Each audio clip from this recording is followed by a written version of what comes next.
HBO presents One Night Stand with comedian Bill Burr.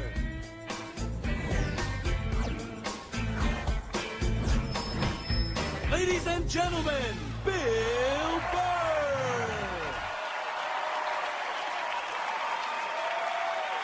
Thank you. Thank you. All right. Thanks a lot. Thank you so much. Thank you. For Christ's sake. Thank you. Thanks a lot. I'm running out of ways to say thank you. For Christ's sake. How's it going? Excellent. I was in a shitty mood today, man. I was watching TV. You ever been in like such a bad mood that even when you're watching bad shit happening to people, you're like, you know what? Good. You know, I'm glad your life sucks. Makes me feel better about my own. No, you know what I was doing? I was watching this, you know those Fabulous Lives? I was watching the Fabulous Life of the Olsen twins, you know? They're like 18 years old. They're like zillionaires. We got a great apartment. It's making me feel like a loser. Then halfway through it, I find out one of them's anorexic. I was like, you know what? All right. That makes me feel better. You know, I'm glad she's not eating. Hope you pass out, whack your head off your golden sink. Just to add to my day. You know, I don't get how the other Olsen twin only weighs half a pound more, but she's fucking fine. No, they're so starving, they're weak. That's why whenever they take a picture of them, you ever notice they gotta like fucking lean them up against each other? So like they don't tip over. Like, they're like still trying to look sexy. They're not sexy, they look like aliens. They are, man. You can't weigh 42 pounds and have your eyeballs be 28 of that weight and not look like you're from outer space. Like, when I look at them, I think if E.T. was going to have a threesome, those are the two bitches he'd hook up with. He would. He'd get that glowing finger going. Now, I'm feeling like a loser, man. Hey, man, I'm fucking 36. I'm not married, you know? I'm at that age where everybody I know is getting married. You know, let me ask you a question. Why the hell do people keep getting married? You know, isn't anybody looking at the stats? I mean, what's it like? 1 out of 2 marriages goes right down the shitter? People, if you were going skydiving and they told you half the parachutes weren't going to open, you'd be like, yo, fuck that, I'm not going. Damn.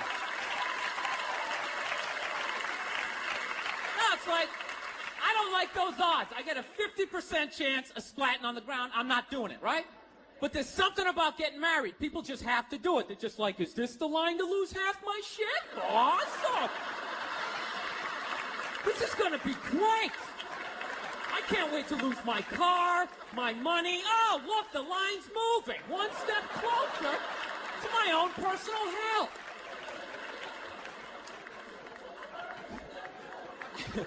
No, I don't think I could ever get married, man. Married dudes freak me out. Anytime you ask a married guy, what's it like being married, they always tell you it's good, but they always have a look on their face like they have like an appendicitis. You ever notice that? You're like, dude, what's it like being married? Like, you know, it's good. It's good. It's, no, it's good. It's enjoyable, you know. It's a lot of work, but, you know, I think when you meet that special someone, there's a connection, and I can't feel my legs. Let me just lean over here.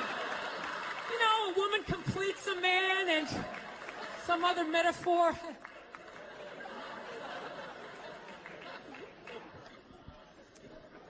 No, you know what freaks me out too, really? When you go to a man's house, there's nothing in there, a married guy's house. When you walk in there, there's nothing in there that even suggests the man even lives there. It's all potpourri and throw pillows.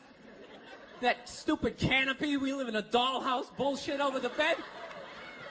Where does all the guy's stuff go? They just throw it out, they just walk into your apartment. Oh my God, look at all your stuff. All your stuff is stupid. Look at all this stupid stuff. Wow, guys buy really stupid stuff. Hey, you want to go to the candle store? Let's go to the candle store. Wouldn't that be awesome? I've been dragged into that nightmare for like an hour and a half. 90 minutes just sitting there. This smells like a pumpkin. Doesn't that smell like a pumpkin? This looks like a Christmas tree. Wouldn't that be great? Smell like Christmas in the apartment? Middle of summer, just fuck with your whole reality? No, you know what it is? I didn't have like a really good model necessarily, like growing up. Like watching my parents, they always used to argue and shit, you know? Like I was afraid of my dad when I was growing up, you know?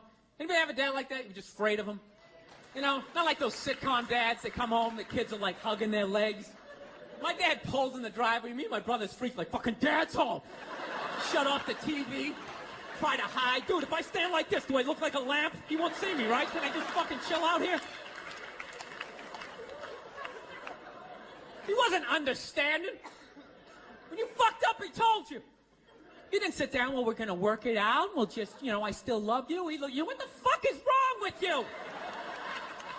Jesus Christ, you're an idiot. Weren't you even paying attention? No, bullshit. Christ, you're just like your mother. You're fucking out to lunch.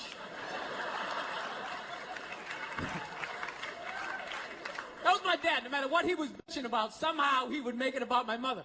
It would have nothing to do with her. He could somehow find a connection and spin it back. He'd have said, oh, is it raining out? Oh, for Christ's sake, I don't need this shit. Christ, it's the same goddamn thing with your mother. That woman is a fucking cloud hanging over my life. Anytime you got an idea, Christ, she shits all over it. No, he was hilarious. He used to work all the time, so he didn't really have, like, any friends or anything. So he used to talk to me when I was 8 years old like I was a fucking bartender. Just dumping all this shit on me. Like playing in the sandbox, he'd be coming up. I'll tell you, I don't know what the fuck I ever got married for. I'll tell you, man, I'm going to get the fuck out. I swear to God. One of these days, I'm going to get in the car. I'm going to fucking drive out of here. Your mother's a bitch, Billy. Do you realize that? The woman is a fucking bitch. Is that too real for you guys? You fucking know what I'm talking about.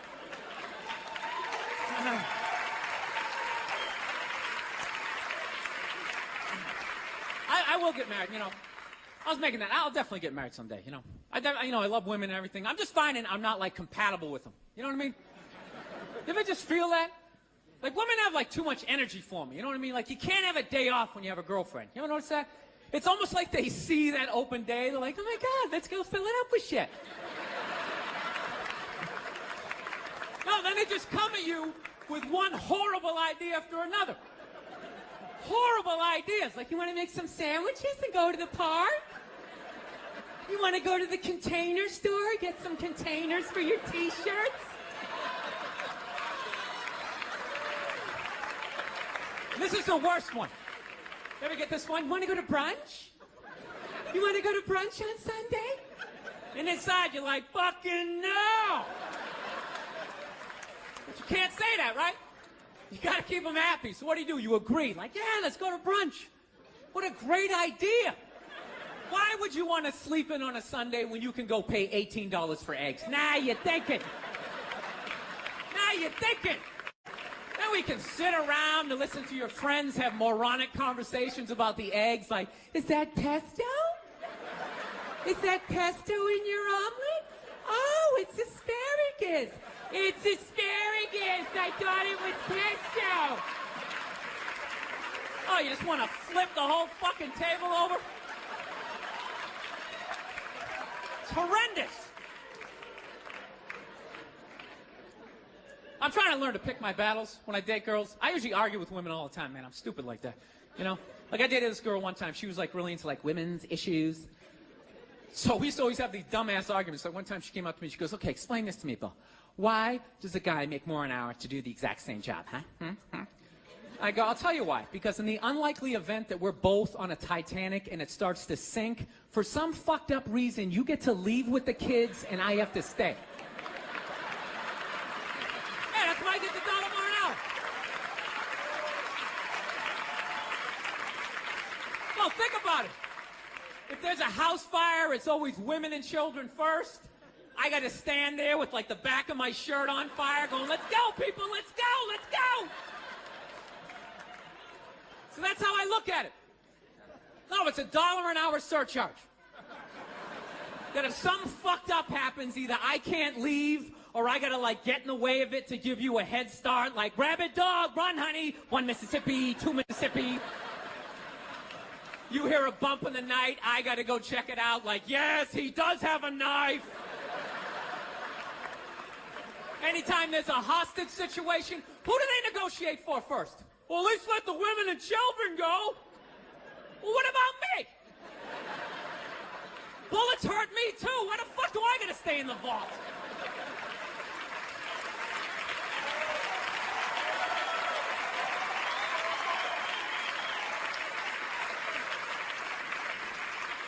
No, that's my point, man. Where are all the feminists in those situations? You know what I mean? You can't find them. There are no feminists in a house fire. That's a guarantee. You could take the most hardcore feminist, some chick right in your face, like, you chauvinistic son of a bitch, little short, little haircut, the whole 9 yards, right? Second those flames break out, she's gonna twist those little hairs into pigtails. No, I'm just a girl. I want to go play jump rope. And leave you standing in a burning house like you're not flammable. You know, but I'm not a dick, though. I'm not saying I think a woman should make $1 less an hour to do the same job. All I'm saying is if you're going to make what I make when the boat sinks, you better be standing right there next to me, listen to that guy play the cello. Then you get the corner office. You get all the benefits or whatever. So anyways, I was watching George Bush today, man. That guy scares the shit out of me. No, not because, like, oh, you know, all that political stuff. He's just, like, too into Jesus for me. I get uncomfortable with that. When people get, like, overly religious, it kind of freaks me out, you know? You know what I mean? Like I don't mind. I don't mind when, like, black people get really into Jesus, though, you know? Because, like, somehow, like, the shit stays spiritual. You know, you get a couple of good songs out of it. You know what I mean? People look like they're having a good time. Somehow when, like, white dudes get too into Jesus, all of a sudden, like, shit catches on fire. People start dying, somebody says they're Jesus, and they try to fuck every chick in the compound. Then the FBI's got the place surrounded, that tank comes in shooting the flames out the front. And I'm not saying white dudes are any more crazier than black dudes, it's just that nobody's watching us.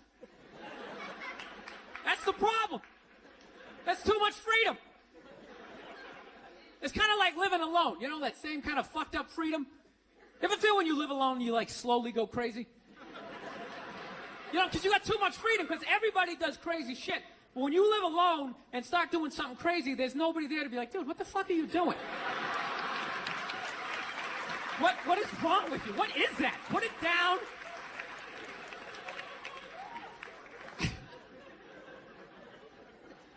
My girl's actually, she's really, like, religious. She goes to church every week, and I never go, and it freaks her out. She's like, why don't you go to church? You don't believe in God and heaven and hell and all that stuff? Why don't you go? And it's not because I don't believe in a higher power. I definitely do. My thing is when I go to church, I can't get past the fact that I'm just listening to some fucking guy. You ever think of that shit when you go in there? That's just some dude. And people are like, no, that's a special guy. No, it isn't. It isn't.